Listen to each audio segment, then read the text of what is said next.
ಬಲಿ ಕೊಟ್ಟಿದ್ದಾರೆ. ನಾನು ಮೊದಲನೇದಾಗಿ ಇಬ್ಬರಿಗೂ ಆ ಭಗವಂತ ಚಿರಶಾಂತಿಯನ್ನ ನೀಡಲಿ ಅಂತ ದೇವರಲ್ಲಿ ಪ್ರಾರ್ಥನೆ ಮಾಡ್ತೀನಿ.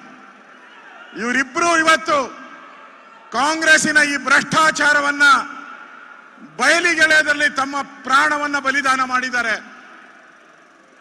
ಇವರಿಗೆ ಕೊಟ್ಟಂತ ಕಿರುಕುಳ, ಟಾರ್ಚರ್, ಚಿತ್ರಹಿಂಸೆ ಯಾವುದೇ ನಿಷ್ಠಾವಂತ ಅಧಿಕಾರಿಗೆ ಇನ್ನು ಮುಂದೆ ಬರಬಾರದು ಅಂದ್ರೆ ಇಲ್ಲಿರುವಂತ ಕಾಂಗ್ರೆಸ್ಸಿನ ಸರ್ಕಾರ, ಇಲ್ಲಿರುವಂತ ಸಿದ್ದರಾಮಯ್ಯ, ಡಿ.ಕೆ. ಶಿವಕುಮಾರ್ ತೊಲಗಿಲ್ಲ ಅಂದ್ರೆ ನಿಷ್ಠಾವಂತ ಅಧಿಕಾರಿಗಳಿಗೆ ಇಲ್ಲಿ ಸ್ಥಳ ಇಲ್ಲ.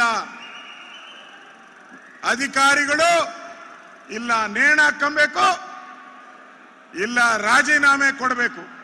ಈ ಎರಡೇ ಪರಿಸ್ಥಿತಿ ಇವತ್ತು ರಾಜ್ಯದಲ್ಲಿ ಉಳಿದಿದೆ. ಇವತ್ತು ಇದು ಪಾದಯಾತ್ರೆ ಅಲ್ಲ, ಇದು ಕಾಂಗ್ರೆಸ್ ವಿರುದ್ಧವಾದಂತ, ಭ್ರಷ್ಟಾಚಾರ ವಿರುದ್ಧವಾದಂತ ದಂಡಯಾತ್ರೆ. ಇದು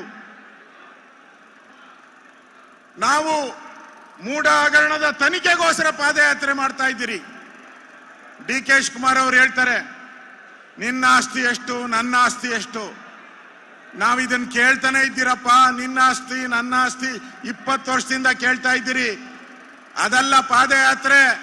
ಪಾದಯಾತ್ರೆ ಮಾಡ್ತಾ ಇರೋದು ದಲಿತರ ಅರ್ಶನ ಕುಂಕುಮದ ಹೆಸರಲ್ಲಿ 14 ಸೈಟು, ನಿಮ್ಮ ಬೆಂಬಲಿಗರು 400-500 ಸೈಟು, ಒಟ್ಟು 3,000ರಿಂದ 4,000 ಕೋಟಿ ಲೂಟಿ ಹೊಡೆದ್ರಲ್ಲ, ಅದು ಜನಗಳಿಗೆ ತಲುಪಬೇಕು. ಅದಕ್ಕೋಸ್ಕರ ನಮ್ಮ ಹೋರಾಟವನ್ನ ಮಾಡ್ತಾ ಇದ್ದೀರಿ ಸನ್ಮಾನ್ಯ ಡಿ.ಕೆ. ಶಿವಕುಮಾರ್ ಅವರೇ.